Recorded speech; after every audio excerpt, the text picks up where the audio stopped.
Saudara-saudari yang terkasih, jumpa lagi dalam Pelita Hati hari ini, Minggu tanggal 3 Oktober 2021, hari Minggu biasa yang ke-27.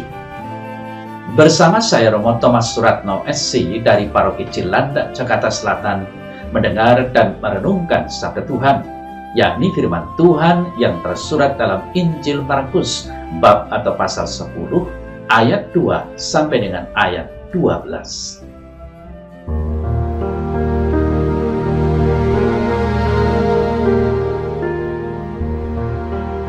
Pada suatu hari, datanglah orang-orang Farisi dan untuk mencoba Yesus mereka bertanya kepadanya, apakah seorang suami diperbolehkan menceraikan istrinya? Tetapi jawabnya kepada mereka, apa perintah Musa kepada kamu? Jawab mereka, Musa memberi izin untuk menceraikannya dengan membuat surat cerai. Lalu kata Yesus kepada mereka, justru karena ketegaran hatimulah maka Musa menuliskan perintah ini untuk kamu. Sebab pada awal dunia Allah menjadikan mereka laki-laki dan perempuan. Sebab itu laki-laki akan meninggalkan ayahnya dan ibunya dan bersatu dengan istrinya, sehingga keduanya itu menjadi satu daging. Demikianlah mereka bukan lagi dua, melainkan satu. Karena itu apa yang telah dipersatukan Allah tidak boleh diceraikan manusia. Ketika mereka sudah di rumah, murid-murid itu bertanya pula kepada Yesus tentang hal itu. Lalu katanya kepada mereka, barang siapa menceraikan istrinya lalu kawin dengan perempuan lain, ia hidup dalam perzinahan terhadap istrinya itu. Dan jika si istri menceraikan suaminya dan kawin dengan laki-laki lain, ia berbuat zina.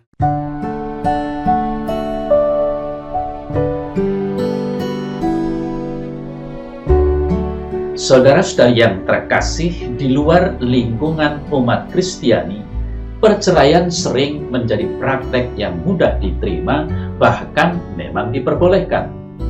Karena itu, pada waktu ditanya orang luar apakah perceraian diperbolehkan, Yesus tidak langsung menjawab pertanyaan mereka yang semu. Ia justru sebaliknya membongkar apa yang menjadi mentalitas mereka, menyingkapkan bahwa mereka menggunakan hukum hanya dari segi kelonggaran demi kepentingan mereka sendiri, artinya boleh menyuruh istri pergi. Saudara-saudari yang terkasih, Yesus tidak mau menjawab tentang apa yang boleh, tetapi bertanya tentang apa yang harus dilakukan menurut hukum mereka. Yesus mengartikan hukum dari segi kewajiban terhadap orang lain. Di sini terhadap istri yang disuruh pergi.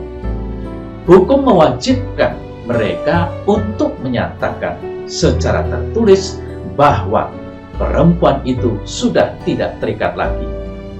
Mereka wajib memberikan keterangan resmi kepadanya agar nasibnya jangan terkatung-katung. Saudara-saudari yang terkasih, kalau suatu masyarakat sudah tidak peka lagi terhadap kehendak Allah dan mulai mempraktekkan perceraian dan lain-lain, tidak masyarakat itu memerlukan undang-undang yang mengatur praktek-praktek yang kurang baik itu, agar jangan pihak yang lemah menjadi korban.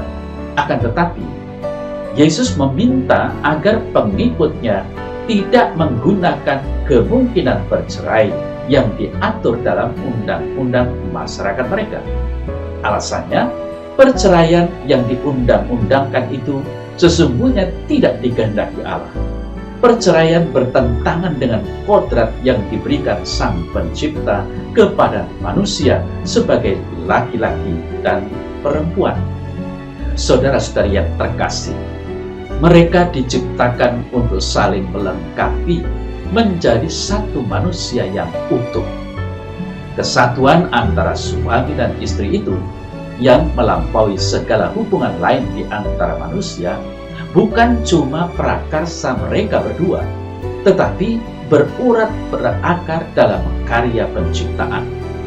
Diletakkan oleh Allah manusianya sendiri, dan dengan demikian merupakan maksud dan kehendak Allah yang paling asli untuk manusia. Saudara-saudari yang terkasih, seperti yang kita dengar dalam warta Injil hari ini, diskusi tentang perceraian antara Yesus dan orang-orang Farisi kiranya baik kalau kita lihat dalam konteksnya. Pertama-tama, kita harus sadar bahwa orang-orang Farisi tentunya mengenal dengan baik kitab Taurat tentang keluhuran perkawinan, tetapi sayang mereka mau mencoba Yesus.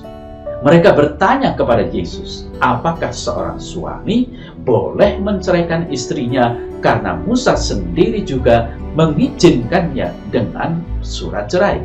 Ulangan 24 ayat 1 sampai dengan 4. Mereka bertanya kepada Yesus, apakah seorang suami boleh menceraikan istrinya karena Musa sendiri juga mengizinkannya dengan membuat surat cerai. Ulangan 24 ayat 1 sampai dengan 4. Saudara-saudari yang terkasih, Yesus tidak menjawab ya atau tidak, tetapi mengatakan bahwa adanya perceraian di atas dasar surat cerai yang dibuat oleh Musa karena ketegaran hati mereka. Tetapi Tuhan sendiri tidak memiliki rencana apapun untuk memisahkan relasi pria dan wanita dalam perkawinan. Sejalan dengan kitab Taurat dalam kitab Kejadian, penginjil Markus menulis, Allah pada mulanya menciptakan laki-laki dan perempuan, dan laki-laki itu akan meninggalkan ayah dan ibunya dan bersatu dengan istrinya, supaya menjadi satu daging, sehingga apa yang dipersatukan Allah janganlah diceraikan manusia. Markus 10 ayat 6 sampai dengan 9. Saudara-saudari yang terkasih, dari jawaban Yesus nyata sekali. Maksudnya, dalam konteks orang Farisi yang mencobai dia dan Yesus yang menanggapi persoalan menceraikan karena ketegaran hati suami, lalu mengembalikan maksud perkawinan asali dari Allah bahwa Allah tidak menghendaki perceraian. Demikianlah mereka bukan lagi dua, melainkan satu. Karena itu apa yang telah dipersatukan Allah tidak boleh diceraikan manusia. Di samping itu, saudara-saudari yang terkasih, tampak pula bahwa baginya tidak ada perbedaan derajat antara suami istri. Hanya saja, lingkungan masyarakat sering cenderung untuk mengutamakan hak suami dan menekankan kewajiban istri. Akan tetapi, bagi pengikut-pengikut Yesus, perbedaan serupa itu tidak boleh ada. Suami dan istri mempunyai hak, kewajiban, dan larangan yang sama. Menyadari kederajatan sama antara suami istri itu menjadi sangat penting dalam usaha untuk mewujudkan kehendak Allah, yakni memelihara kesatuan dan keserasian perkawinan seumur hidup. Saudara-saudari yang terkasih, seberapa luhurkah perkawinan itu? Di dalam Kompendium Katekismus Gereja Katolik dikatakan bahwa baik pria maupun wanita harus mengerti bahwa Allah adalah cinta, dan yang telah menciptakan manusia dengan cinta telah memanggilnya untuk menyinta. Dengan menciptakan laki-laki dan perempuan, Allah memanggil mereka kepada persatuan hidup yang intim dan cinta di antara mereka dalam perkawinan. Dengan demikian, mereka bukan lagi dua, melainkan satu. Saudara-saudari yang terkasih, pertanyaan yang muncul kemudian adalah apa tujuan Tuhan menetapkan perkawinan? Hubungan perkawinan antara laki-laki dan perempuan yang didasarkan dan didukung dengan hukum-hukumnya sendiri oleh Tuhan bertujuan untuk persatuan dan kebaikan suami dan istri dan mempunyai serta mendidik anak-anak. Lebih dari itu, perkawinan yang diangkat menjadi sakramen menjadi lambang persatuan kekal antara Yesus dan gerejanya. Adakah gereja tanpa Kristus? Tidak mungkin. Saudara-saudari yang terkasih, ketahuilah bahwa sakramen perkawinan melahirkan ikatan yang kekal dan eksklusif antara suami dan istri. Tuhan Allah sendiri memeteraikan kesepakatan nikah. Maka dikatakan dalam hukum gereja Katolik, dalam hal ini kitab hukum kanonik, bahwa perkawinan yang sudah ratum dan konsumatum antara pria dan wanita yang sudah dibaptis tidak pernah dapat diceraikan. Mereka justru diberi rahmat untuk mencapai kekudusan dan bertanggung jawab terhadap pendidikan anak-anak. Maka dari itu, saudara-saudari yang terkasih, untuk tujuan yang mulia ini, perkawinan tidak dapat diceraikan. Tidakkah seperti yang telah saya kutipkan tadi, bahwa Yesus dalam warta Injil hari ini mengatakan, apa yang telah dipersatukan Allah tidak boleh diceraikan manusia. Lebih keras lagi Yesus berkata, barang siapa menceraikan istrinya, lalu kawin dengan perempuan lain, ia hidup dalam perzinahan dengan istrinya itu.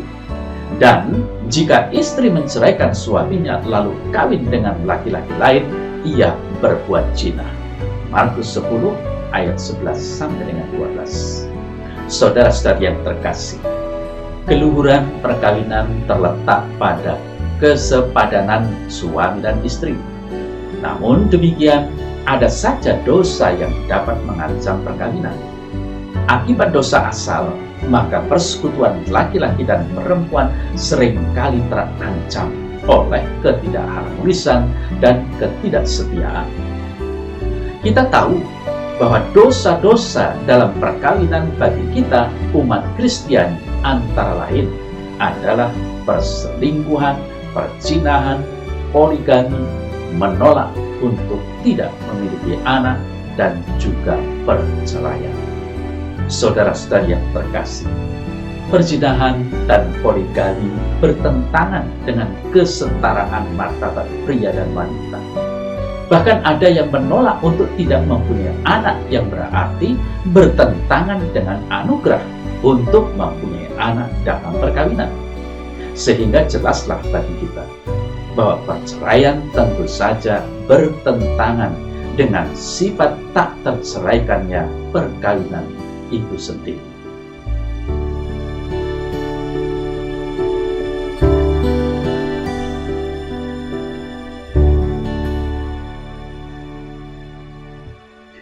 Dalam nama Bapa dan Putra dan Roh Kudus. Amin. Ya Tuhan Allah, lewat pewartaan Injil hari ini, kami mohon semoga Engkau memelihara dan mempersatukan suami dan istri dalam sakramen perkawinan selama-lamanya, demi kemuliaan nama-Mu kini dan sepanjang segala masa. Amin. Dalam nama Bapa dan Putra dan Roh Kudus. Amin.